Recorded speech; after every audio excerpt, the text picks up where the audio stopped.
All right. On this Garlic Market Show, we're going to talk about AI, what you're doing wrong, what you're doing right, why you're blowing up your copy. Because I've got the copy chief, Kevin Rogers.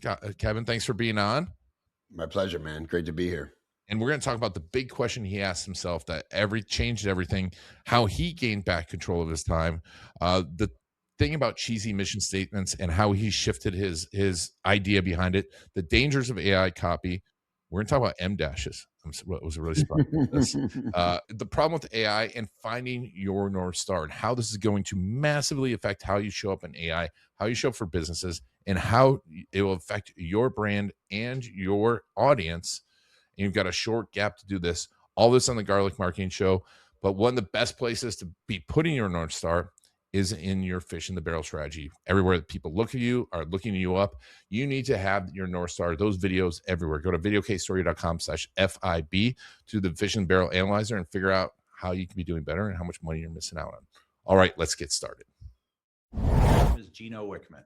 I was introduced to Ian, and that's what brought me into this video world and got me embracing this video world. And Ian did exactly what I hoped. He got me really comfortable with putting videos out to the world and having a great strategy around putting videos out to the world, because there's so much more than just shooting a video. And so the way that he positions those videos, optimizes those videos, he's done a great job. Kevin, thanks for being on. It's my pleasure, Ian. Good to be with you. Although, it's interesting, your name Garlic, right? Like that's, it's almost like a double-edged sword. If somebody loves garlic, they feel close to you. I personally hate garlic, so I'm trying really hard to like you. Oh man, do you really hate garlic? Yeah. You're one of the few people I know that. I know most people love it, and I'm like, okay, I'm definitely the oddball. You know I just don't. Yeah, if it's in an Italian dish or something, and I'm not thinking about it, I'm probably enjoying that it's there. But if going into a proposition, somebody mentions garlic, I'm like, if there's any way that cannot be part of it, I'd be happy. You know what's funny is, folks, this is getting off, but you might find this entertaining. Well, my good friends Jen and John Ross live in St. Pete, and she despises garlic. It's like whenever I hear someone hating garlic, I think of her. So maybe. I was thinking about this because I have some time on my hands. Other foods like Jack Lemon, nobody's really mad at lemons, and they're refreshing, and you're kind of glad when the lemon's around. But again, most people really enjoy garlic, but there are people who find it offensive. So yeah, I just wonder how that's affected your life in ways that you don't know. I don't know. Yeah, that's a good point. And most people are super excited. They're like, "Is that your real name?" Like, it is. So that's good. And then I have to tell them, like, it's not Ian, it's Ian, but you can call me Ian. Right. You got a lot going against you when it comes to the simple naming thing. Yeah. By the time we get done with it, people remember, though. That's true. That's a good point. We've gone over it. Yeah. So, Kev, tell us a little bit about Copy Chief, what you were doing there, and why you stopped doing it. Because I think this leads in really important North Star, and we'll finish up with the AI stuff because everyone loves a tactic. Yeah. So Copy Chief, amazing, life-changing entity in my life for 11 years. I was a freelance direct response copywriter for about 10 years, and that went incredibly well. Big breakthrough in that career was halfway through, I found a writing partner. It's actually the first guy I ever coached privately. I had coached in John Carlton's simple writing system and learned a bit. What I learned is I love coaching, and I was okay at it. I was pretty good at it. And then this dude came to me and I coached him privately, and he was just like, I'm like, you know what? Today, Ian, I'd be sure he was cheating because of AI. But back then, this is probably 2010. I really thought he was swiping, sending me like swipe. I'm like, he can't be this good. Yeah. And I literally would check it, and it was him, and he was that good. So, and we were just a perfect partnership. So that's why I started thinking to myself, as really why I'm chiefing this guy, and I'm chief, and people would come to me, ask me for critiques and whatever. So I started sort of early into my career adopting the mindset, at least, of a chief more than a copywriter. And so then when I wanted to build a community, because there was a big hole in the industry, um, there was just nowhere, because copywriters were coming to me asking for, how am I getting all these great clients, and clients were asking me, if I can't hire you, who should I hire? And I only knew like 5 people, you know. So I was like, I got to get everybody in a room. So I started Copy Chief as a community, paid community, and it just grew and grew and grew. We did live events. Guys like John Carlton and Paris Lampropoulos would play guitar at the parties and jam with the band. It was like, it was paradise. So we just had a blast. Nice. And made some good money. It was a 7-figure business. And then a few things intersected to make me decide to close it. One was AI, certainly. Wasn't Look, there's all kinds of ways I could have capitalized on that and made Copy Chief say, like, Copy Chief AI, and everything we've ever done and taught in here is now at your fingertips. Train this AI with it, and blah blah blah. But for me personally, like, I've always been more of a person to person connector, and I really need to feel the people to help them. And what I felt was like there was just no longer one. It was no longer a set of common beliefs or ways that we were working, or ways that I could definitely help someone improve their workflow. Because everybody was all over the place with AI and figuring out the relationship with it. Number two, all the clients went away, pure and simple. I did a lot. I connected copywriters with clients to the tune of $25 million in contracts, just that I can count. Wow. Just that I can count. There are many, many more that happen organically through the forum. So even though I would always tell people, don't come to me just for clients, because that ain't how it works. I don't know you. I don't know if you'd be a good fit. But if you're in my coaching group, more often than not, there's going to be a client who's a good fit for you. And that was true for many, many years. And then the bottom just fell out of that aspect. All of a sudden, what used to be a twice weekly occurrence, hey, Kev, can you recommend somebody, went down to every 2 months, then every 6 months. Just there were no clients. And that just indicated to me, like, what is this craft anymore? And what is this market? And so there was that. And then in my personal life, I just started feeling, I had that moment a lot of people around 50 can relate to, which is getting this sort of like ongoing uneasy feeling that, as hard as I've worked for these roles and this identity, and as thankful as I am for all the success, is this it? Is this really it? And a friend turned me on to an author named James Hollis, who's written many books. They're all amazing on this topic, but the one that really got me was called The Middle Passage. And I thought I was starting to go crazy a little bit. Everybody around me was telling me I was going crazy, because I was detaching and just not feeling energized by the same things that very recently energized me. And people tell you to change your diet and get off that testosterone. And I did. I did all the things that they swore were it. None of it changed. Did not change the feeling inside.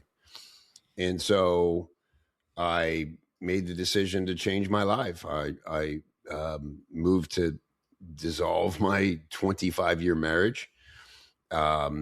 Was living on my own for the first time in that long or longer, probably 30 years. I have 2 adult children. And, so I knew I could still navigate those relationships without causing any real damage. And I just needed to go find myself. I know it sounds like very privileged and all that, but I'll tell you, if I hadn't done it, I don't know what the ultimate outcome would have been. I was not in a good place. And so 2 years later, I can tell you it worked. I really feel like myself again. It's been hard. It's been, but man, I'm in control of my time, all of my time now, and my energy. And I know who I am. I know what my preferences are. I know what my patterns are. I know what lights me up. I know what turns me off. And I get very much to choose where I spend my energy now. And it's lovely. Um, so at what point did you figure out this whole North Star? Explain to me what it is, and what point did you figure out, like, this is the thing? Yeah. So in all this sort of ruminating and reconstructing of my life, I kept going back to, okay, what is the thing I would do for free? That classic question, right? And it's this, and it's having these conversations with interesting people. Mm-hmm. I've hosted well over 500 episodes of podcasts. I started my first podcast this same time I started Copy Chief in 2014, and I've never stopped. And it just always lights me up. If I'm having an off day after the episode, I'm in a great mood, right? It's just the thing you couldn't stop me from doing. So I thought, okay, well, how is that useful now? Do I want to play the podcast game? Not really. It's different, competitive. It comes down to algorithms and things that I don't want to think about. And so I thought, well, and then I started seeing lots and lots of interesting mainstream media articles and reports about the importance of knowing a founder's story Mm-hmm. and knowing a company, who's behind this company. As I'm sure have seen, Ian, Gen Z especially are starting to turn their back on brands and break trust with brands that they see using AI too much. Yeah. Right. Gen Z among everybody. Mm-hmm. Very interesting. And so suddenly founders are scrambling to go, uh-oh, I better get known. And then they're like, oh, I also have to get real. What does that look like? You can't run that by the board, and don't let the lawyer tell you how to be real. So I thought, this is what I'm uniquely qualified to do. I spent 10 years as a stand-up comedian, so I know what lands and what doesn't in a very, very big way. And in all the podcast, I trained as a journalist, so I'm an insatiably curious person, and so I thought, man, I'm a really good candidate for somebody to sit down and not only help them record their story, but I can extract their story from them. When I was a freelancer, my favorite part of the job was that onboarding call with the client, right? I was very proud of the fact that by the end of that call, we were both so on fire for the project, and the offer, and we knew exactly why it was relevant and had all the material we needed to go write great stuff. And it was like a love affair, and I just thought that's how all copywriters worked. Come to find out, a lot of them aren't that good at that part of it because they're shy or they don't want to. I'm sorry to bother you, but I have one more question. No, it's like, no, that's not it. Like, go deeper, man. Go deeper. Like, what's really, it's just that. And then they start, it's like a therapy session. They're like, you're right. Oh my God, I didn't think of it that way. So that's what brought me to North Star. And then I came up with the concept of calling it North Star, because in your business, like, that's what it is. It's that story, it's that information, it's that genesis of why you do what you do that people connect to. And at some point along the journey of them doing business with you, they're going to want to know what that is.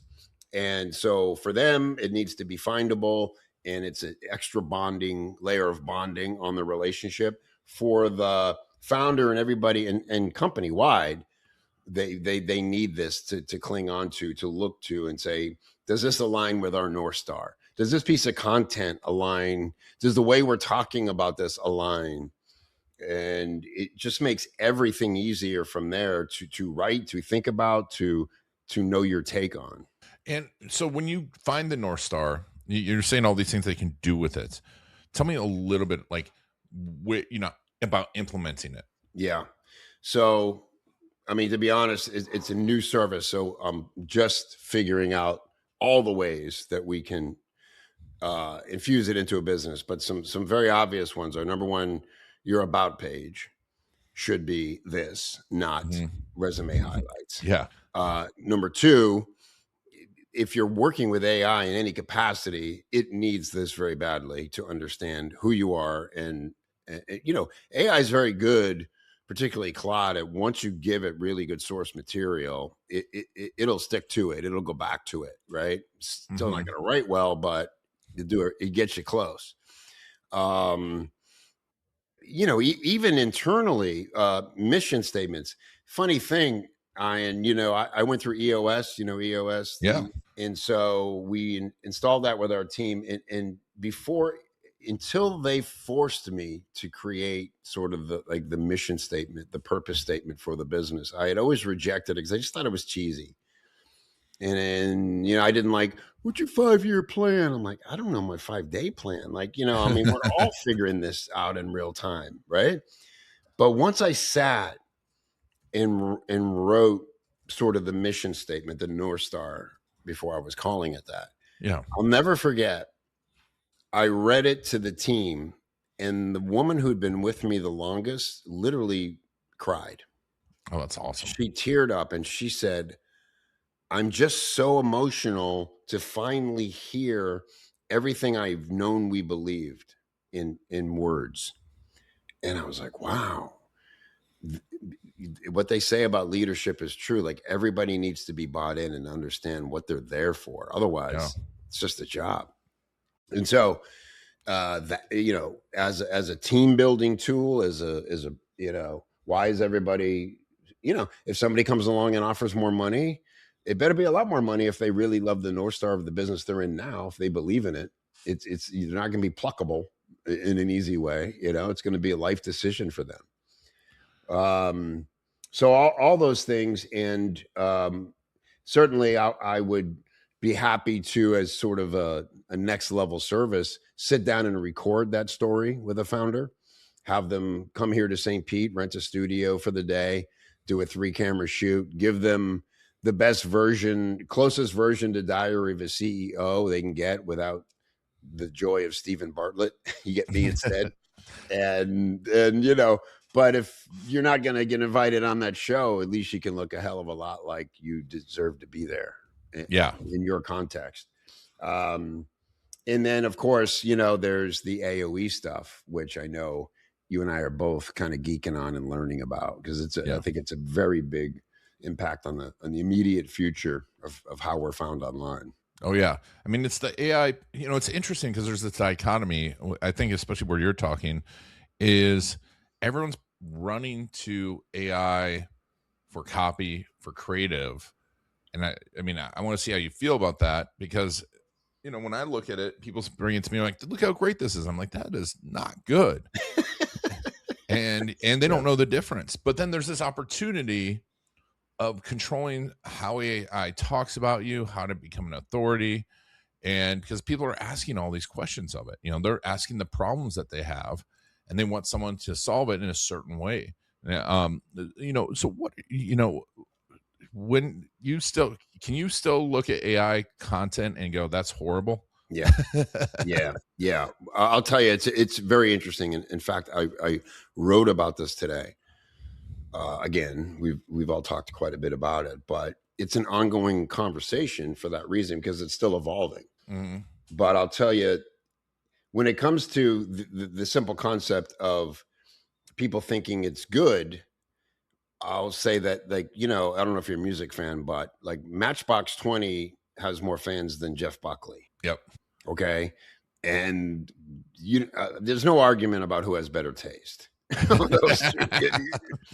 Jay Leno was number one, and Letterman could never beat him. I mean, it was two different. I used to say you could split the whole of the United States over Leno and Letterman fans. Like, I don't want to talk to a Leno fan. It's a very short conversation.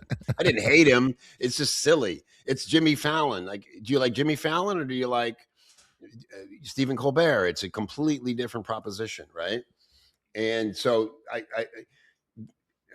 with all due respect, if somebody gets copy from their AI and thinks it looks as good as real copy, you haven't developed the taste to understand the difference. And that's okay. I'm sure you're busy with other stuff, but don't be fooled because it's dangerous. And again, too many people in your audience have that taste and are seeing it and smelling, even if they can't quite identify it. Mm-hmm. That's the first layer. The second layer is keeping respect among your peers. Just yesterday, Ian, I got an email from a good friend who's a high level A-list copywriter who's known me. He was one of the first people to sign up for Copy Chief. He's been following me this whole time. And he wrote me this beautiful email. And it was kind of that, hey, man, I've been debating whether to say this or not. But there's been a lot of times in my life when I wish somebody would have said something. He goes, are you overdosing on AI? And I was like, what? And he's like, I don't know. This is like the last couple of emails. I smell it. And I know you're in there somewhere, but it's not your writing. And I'm like, can you tell me exactly which emails? Because in my mind, there was only one that I let Claude have an influence in. And I won't go into the reasons, but I wrote about it in the email today. And he pointed to that one, and that was interesting because it was all about the M dashes. Now, interesting. So with the M dash issue, for instance, to me is like, I think, oh yeah, and he kept saying like, I just may be too sensitive about it right now. And I'm like, with the M dashes, you are. Because the reason I stopped using M dashes like everybody else for a while, because people just immediately assumed it was AI. I went back to them because I saw other writers I respect who I know are not letting AI anywhere near their words, still using the M dash because screw you, AI. I've been using M dashes long before you were a spark in the metaverse or whatever, you know? And so I thought, yeah, I want my M dashes back. But then he pointed out a second one and I was busted, dude. I had forgotten. It was a short email and I thought, whatever, you know, it's fine. And it just goes to show like people are paying attention. And if in one offense really like spoils now they're looking for it. Now they're suspect. Yeah. That's the small ways that the trust can get eroded. And that one person that calls, that's amazing that you give that person a call, but there's so many people that are just going to drive right by and never trust you again, right? Like I thought, man, if he said it, how many other people I respect are going, oh, Kev, you know what I mean? So it's like, so I sat down and I made a new rule for myself. I'll use it as I deem helpful throughout the process of working through an idea. And then, but when it comes to sitting and writing the words, it's got to leave the house. Interesting. Yeah, I agree. For better or worse. If it's, you know, the bitch of it is like sometimes, and it's like, I never asked Claude, please write me a draft of this. It's like, you want me to take a shot at it? And I'm like, fine, go ahead. And I'm like, damn, that's pretty good. So then you go, well, okay, I'll just take out all the real obvious AI stuff. And then I'll interject enough. And by then it's still there. The stink is still on it. Right. And so my new rule is like, no, when it comes to the words itself, idea there, I'm not even going to go back and check the notes in Claude. I don't want to see, it's got to be pure. Whatever I got and whatever words I can come up with in that moment, in that mood, that's what's going to come out, because that's how did I put it in the email today? You know, that's the edge. Like edges are often jagged. They're always sharp. You have to be careful around edges, edge of a cliff, a sharp edge of a knife, you know, that's what edge is. And better to risk somebody getting cut than to sand the soul off the thing. Yes. You know, like keep your edge. And also the thinking part of it too. All right. Yes. It's like when you're writing that stuff, you have to think about that person on the other side. And then when you let AI do it, you let them think about it for you. And I think, you know, and when it comes to, so now when it comes to the North Star, you know, what do you feel is the difference between you doing it or sending out an AI app? Yeah, good question. So this is where I think there's another level where it's like, where does it matter most? Right? So for instance, I think the crux of the North Star itself has to be pure. But another thing we know we can do with the North Star is create at least 40 pieces of content from it. that in some instances might be visual storytelling, and you can get away with a lot more. It's less noticeable. It won't feel hollow because it's coming from the pure thing itself. But man, like working with Claude just last night with the first test session I did, and the collaboration and the ideas it's bringing, you know, the moment we have all had. And this is why it's so addictive and so hard to know where to draw the line. It's unbelievably helpful, and it can do things in a split second that would have taken us weeks or months. Yes. I'm not unhappy about that. You know, but I do think, in you know, when it comes to the North Star, it's got to pass the smell test. It's got to feel very real. The good thing about it, Ian, is that it's 100% that founder's words. So what you have to do then is keep that source pure. Like, I don't necessarily want to come in, even as a human writing for them. If I'm writing the version of it, it's still me. It's still not them. Right. So, but what my job is to bring taste and discernment to it, and anything that gets produced through the process, that I just have to continually get sharper and sharper and sharper about making sure it does not smell or taste like AI in any way. Yes. It's an interesting thing, right? Because it's like, that's a taste where it's like, it's tasting the saccharin, right? And, or the, you know, the artificial sweetener, Right. and being like, something's off. And you gotta be able to like, this is where it's off. Now, on the flip side, tell me what you're seeing as far as the potential of this influencing AI. And the AI, you know, we talked about the AI search, AEO, however you want to call it. Yeah. If anybody hasn't heard it yet, AEO is answer engine optimization. So we all know about SEO, search engine optimization. And it's the difference between the two very different ways that they decide who to give as results when somebody searches for something or asks a question. Okay. And let's just focus on ChatGPT. And I want to credit our friend Donovan Rittenbach for the research he's done on this is mind blowing. And so I'm giving my layman's version of what he's so wise about. But if you just look at ChatGPT, for instance, the way he described it to me is it needs a cheat sheet. It's also lazy, and it doesn't want to fly around all the internet trying to figure out if you're worthy of talking about or not. Okay. It's going to go to a certain source, look for a schema report, and it needs the cheat sheet for the fact that you're a badass MFer. Okay. Once it sees that, it'll then go verify that. But without that, it's just going to blow you off and go to the next person in whatever fraction of a second it does these things. Okay. And so the North Star allows you to create that cheat sheet that you can put in a very specific place in your assets to be found and indexed.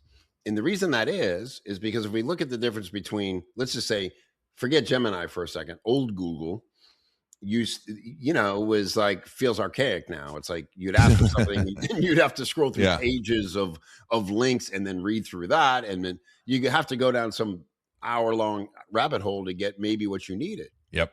Well, now what ChatGPT and the other AIs want to do is they want to be the end-all be-all source for you on that topic. You know, who are the best copywriting coaches, or who are the best founder storytellers right now in the industry? Okay, Kevin Rogers comes up third. Oh, interesting. He used to be a stand-up comic. I love stand-up. Tell me more about Kevin Rogers. It wants to go, oh, you're gonna really love this. Kevin Rogers did this and that, and right now he's like divorced and he's going through this whole life thing. And so that might be relatable, because you mentioned in 3 chats ago that you're kind of like, you went through a divorce, and you see what I mean? It's just a whole different dynamic to how we're receiving information from our search. And again, if you haven't told that story to that depth, it's going to pass you by for somebody more interesting. Yeah. And I think this is where it's important is the depth of the story. And people are afraid of it because they're like, I don't want people to reject me. It's common, it's what's been around all the time. I don't want to be different because I don't want to get rejected. I want to talk to everyone. But more importantly, now it's like you're gonna get rejected because you're not lining up with that person. Yeah. Yeah. And yeah, I think that's what you were saying. It's like, oh, divorce. It lines up all of I just had a client the other day who got another client because like this person put in like 20 different problems they had and it lined up. And that's it's really contextual, like understanding context Yeah. and being like, hey, you have to give it as much context as possible. And that's where that story and like you said, I think this is an important thing for people is we always want to buy from people, but now we can buy from people more so than ever because of this. Yeah. Right. Exactly. And then the feeding, feeding ChatGPT or Claude, it is amazing. What do you think's who do you think really needs to do this? I mean, honestly, everybody. Like, I was just thinking as you were saying that, like, if you're a brand and there's no human to be found in the brand, it's okay if you're selling a widget, I suppose, like just the product itself is. But you remember Donovan's thing is like sugary soda, Coke. Well, why Coke over Pepsi or RC or just because they got there first and they never stopped telling you. Now, do I need to know the CEO of Coke? No. If they screw up, I'm concerned. You know what I mean? I'm like, this person's too busy doing bad things in hotels and not making sure my soda's safe, So CEO's job in a huge brand like that is to just not do anything wrong, among other things. But if you are a person who, if you're an investor, even if you're not a founder offering a product, for instance, people in the VC space are very active on LinkedIn and hiring pros to write for them on LinkedIn because they have to have a presence, they have to have a take, they have to have a position on things, they have to be in the conversation to be seen as relevant. Yep. Right? Otherwise, just ignorable. And they're not looking for someone to click a link and buy a thing. They're looking to create connections with other like-minded people and do big deals behind the scenes. But if unless you're so good at what you do that it's better that people don't know your name, which is a very small niche, then if somebody hears about you, what are they going to do? They're going to go to LinkedIn and search for you. Yep. Or they're going to go to ChatGPT and go, who's this guy, Iyengar, like I heard about? Yeah. And if they don't see anything, they're going to go, I don't know, like, what's he hiding? Exactly.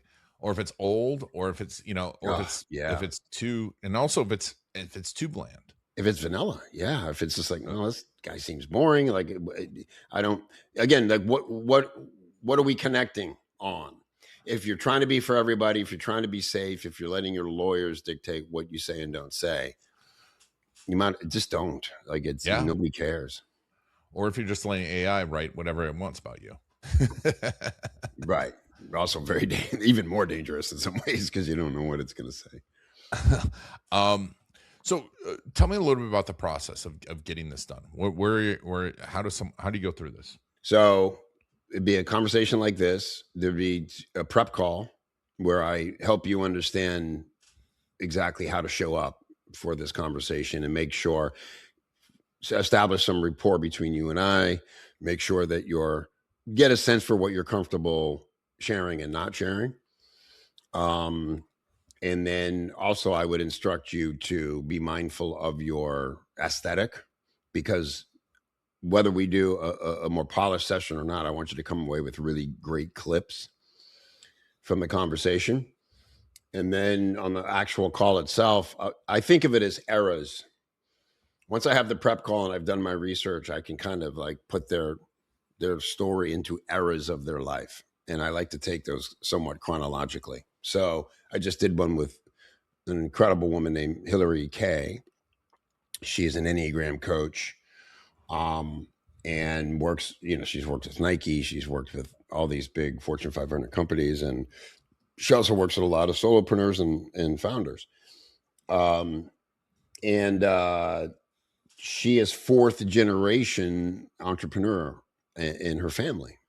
So that was a perfect starting point, right? And then we just took, and then she would say in the conversation, she used the phrase, "But life had other plans." And so now as an interviewer, it's my job to go, okay, she's mentioned it twice. It was a big turning point in her life, but if she wanted to talk about it, she would have said what that means. So, but I can't let it go by. So I'm either going to say, you've mentioned this twice. Can you tell me more about what life having other plans meant? But then she revealed that at 23, she had a child with special needs. And then so we had a whole discussion around that. Now, that may or may not be relevant to her North Star story, but it matters about who she is in her life.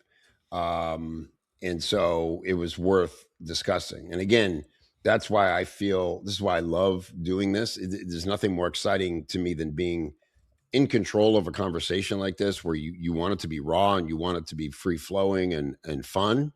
But at the same time, you know this, Ian, you're deciding 100% where this goes next based on what I tell you, what you decide to follow up on. And so that's what I prepare them for. It's like, and she even told me then, she's like, I was nervous not having my answers or not knowing the questions because I like to prepare. She's like, but I just trusted you. And I'm like, I don't want you prepared at all. I want the things, I don't want the canned answer.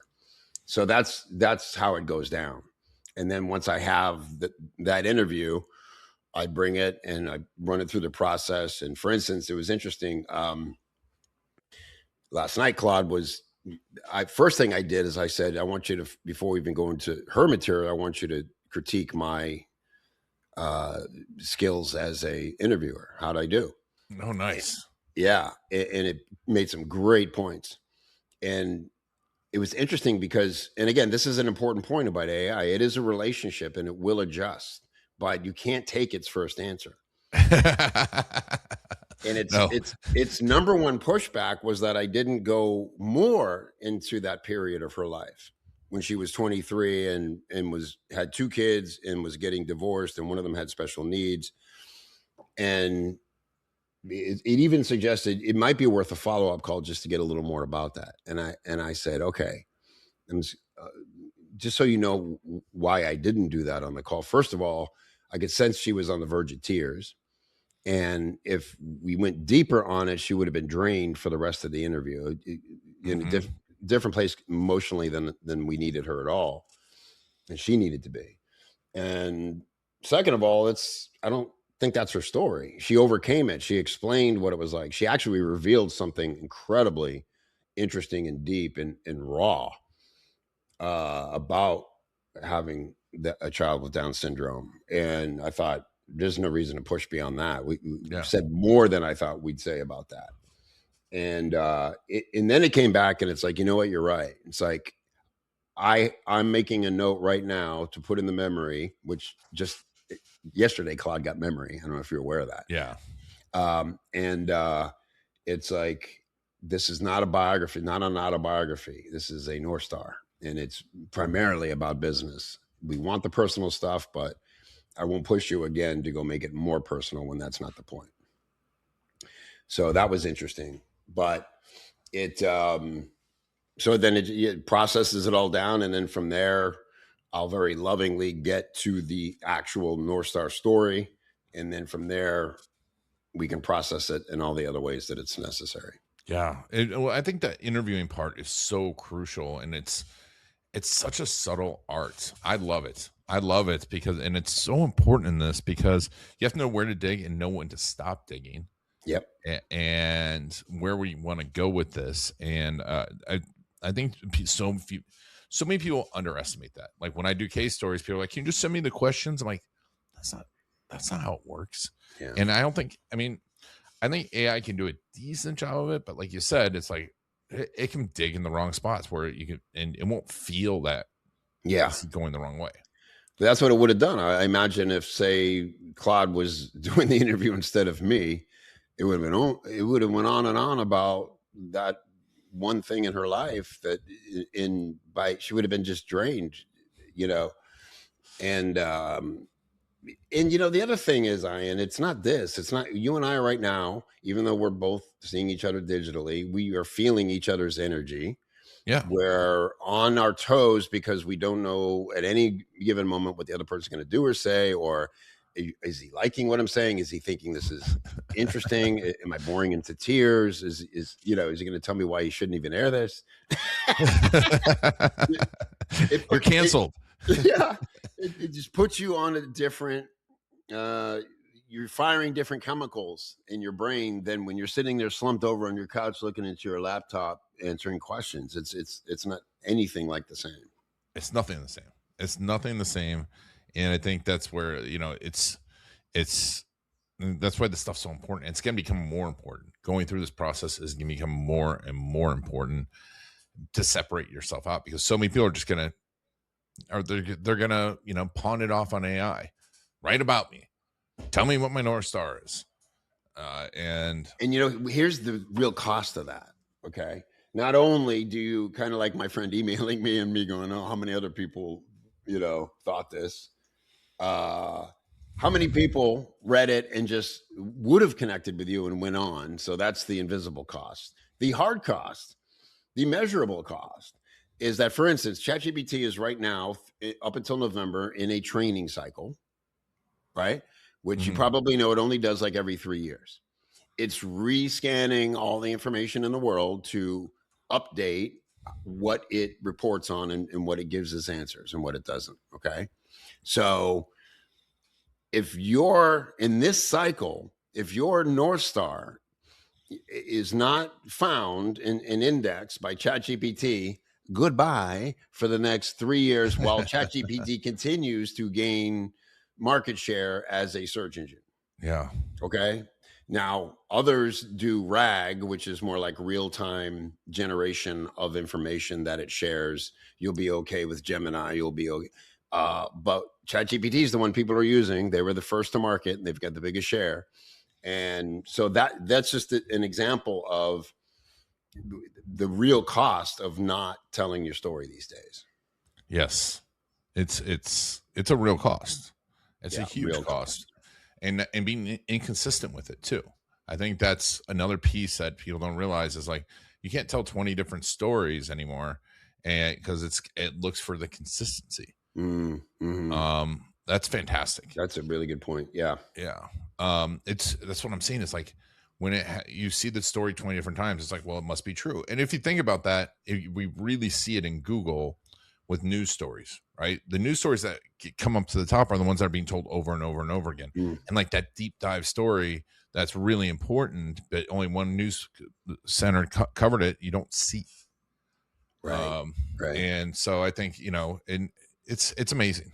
And this is so cool. So Kevin, if someone wants to get a hold of you, they want to do the North Star, tell me about where we go find you.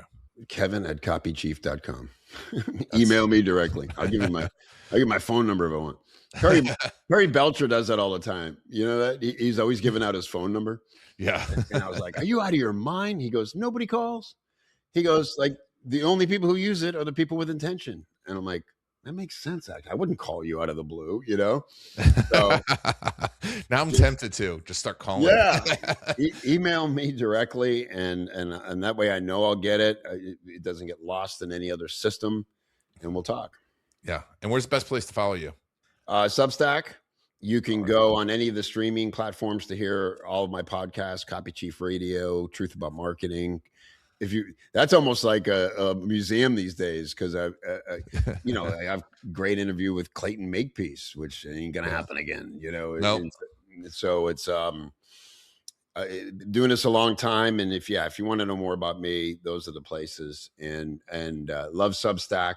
You can find me official Copy Chief on Substack. I'm kind of doing the best of what I've done over the years, and Copy Chief there. So. Yeah, the real Copy Chief. The real Copy Chief is that's actually the handle on Instagram. And then with Kevin Rogers, it's like there's so many Kevin Rogers. There's a baseball player, there's a stunt man, and I'm like, man, Too common. There's no iron garlics running around for you to worry about. There's only one in England. He's 80 years old, and I've had like it's funny how I get random texts from or random messages from people that are for him. That's funny. Yeah. And oddly, he has the URL, right? Like he won't give it to you. Oh no, it's just on Facebook. It's on Facebook. People look him up and then they message me. They don't look at the picture, or I guess I look AD.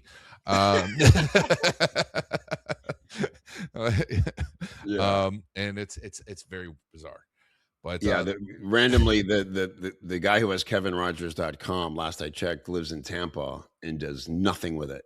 You know, that's and it's like, bro, like, can I come to your house and like somehow charm you into giving me this? Like you're wasting it. You're wasting it. This is awesome.